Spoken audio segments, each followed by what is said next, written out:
Hello बच्चों, let's start the question. The question is A is targeting to B and B and C are targeting to A. Probability of hitting the target by A, B, C are 2 by 3, 1 by 2, 1 by 3 respectively. If A is hit, then find the probability that B hit the target and the C does not. Okay, तो अब इस question के हम की concept के बारे में discuss कर लेते हैं. की कॉन्सेप्ट. तो की कंसेप्ट क्या होगा इसमें कि हम कंडीशनल प्रोबेबिलिटी इसमें यूज करेंगे. फॉर्मूला होता है आपका पी ए वाई बी. इसको हम लिख सकते हैं probability of A intersection B divide by probability of. ठीक है, ये हम यहाँ पे यूज करेंगे. अब सबसे पहले हम बात करते हैं कि हमारे पास जो इवेंट है उसकी बात करेंगे और हमारे पास क्या क्या गिवन में दे रखा है उसकी बात करेंगे. तो यहाँ पे पी ए की वैल्यू दे रखी है 2/3, यानी कि प्रोबेबिलिटी ऑफ ए का वैल्यू दे रखा है आपका 2/3. और प्रोबेबिलिटी ऑफ जो बी का वैल्यू है वो उन्होंने 1/2 दे रखा है. और प्रोबेबिलिटी ऑफ सी का वैल्यू है वो उन्होंने 1/3 दे रखा है. ठीक है, अब हम यहाँ पे ई इवेंट की बात करेंगे. इसमें क्या है, ए इज हिट हो रहा है. ठीक है, ए इज हिट हो रहा है. जब ए इज हिट होगा तो हमारे पास प्रोबेबिलिटी ऑफ ई क्या निकल के आएगा कि probability of B intersection C complement. इसका मतलब ये है कि बी ने हिट किया है, सी ने हिट नहीं किया है, plus probability of B complement intersection C. अब बी ने हिट नहीं किया है, सी ने हिट किया है. ठीक है, plus probability of B intersection C. इसमें दोनों ने ही हिट नहीं किया, तो ये तीन केस इसमें बन सकते हैं. तो अब यहाँ से अगर ये सारे इंडिपेंडेंट वेरिएबल हैं बात करी गई है तो हम बोल सकते हैं कि यहाँ पे की प्रोबेबिलिटी ऑफ बी और यहाँ पे क्या हो जाएगा प्रोबेबिलिटी ऑफ सी डैश बोल सकते हैं यहाँ पे. प्लस ऐसे ही हम प्रोबेबिलिटी ऑफ बी डैश करेंगे और यहाँ से प्रोबेबिलिटी ऑफ सी.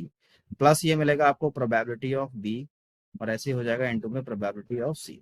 ठीक है, अब मैं यहाँ पे क्या करूंगा, सारी वैल्यू यहाँ पे लगा दूंगा क्योंकि हम सारी वैल्यू क्वेश्चन में गिवन दे रखी है.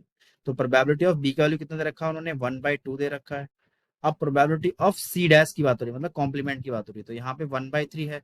तो अगर मैं यहाँ से प्रोबेबिलिटी ऑफ सी डैश निकालता हूँ तो उसको हम क्या लिख सकते हैं, 1 माइनस प्रोबेबिलिटी ऑफ सी. ठीक है, तो 1 माइनस 1/3 करेंगे तो यहाँ से क्या मिलेगा आपको, 2/3 मिल जाएगा. ठीक है, मैंने यहाँ पे 2/3 लिख दिया. प्लस ऐसे ही बी डैश का निकालेंगे तो ये 1/2 हो जाएगा क्योंकि बी की देर की 1/2, 1 में से 1/2 जाएगा तो माइनस का यहाँ पे क्या आ जाएगा, ओनली 1/2 आ जाएगा. अब प्रोबेबिलिटी ऑफ सी हमारे पास दे रखा है 1/3, प्लस प्रोबेबिलिटी ऑफ बी का वैल्यू दे रखा है आपका 1/2 दे रखा है. प्रोबेबिलिटी ऑफ सी का वैल्यू दे रखा है आपका 1/3 दे रखा है. ठीक है, आपको इतना समझ में आ गया होगा. अब यहाँ से मैं कैलकुलेट कर लेता हूँ तो ये मिलेगा आपको 1/3 प्लस 1/6 प्लस 1/6. तो 1/6 1/6 कितना हो जाएगा, 2/6 मतलब 1/3 मिलेगा. और 1/3 क्या हो जाएगा आपका, 2/3 हो जाएगा. ये हमारे पास प्रोबेबिलिटी ऑफ जो इवेंट ए माना था उसकी हमने वैल्यू फाइंड कर. ठीक है, अब क्वेश्चन में बोला गया है कि if A is hit then find the probability that B hits the target and the C does not. Okay, तो उसके लिए हमारे पास कंडीशनल प्रोबेबिलिटी का हम यूज करेंगे कि probability of B intersection C dash by E.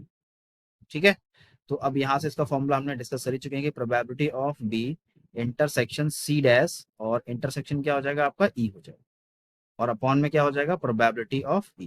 ठीक है, इसका मतलब ये है कि बी ने हिट किया, सी ने हिट नहीं किया और ई ने नहीं हिट किया. ठीक है, तो अब यहां से हम क्या करेंगे, इसको हम लिख सकते हैं कि P probability of B intersection C dash लिख सकते हैं. ठीक है, और अपॉन में क्या हो जाएगा प्रोबेबिलिटी ऑफ ई. इतना आपको समझ में आ गया होगा. अब इंडिपेंडेंट वेरिएबल है तो यहाँ पे हम लिख सकते हैं कि प्रोबेबिलिटी ऑफ बी और इनटू में क्या हो जाएगा प्रोबेबिलिटी ऑफ सी डैश हो जाएगा और अपॉन में प्रोबेबिलिटी ऑफ ई है.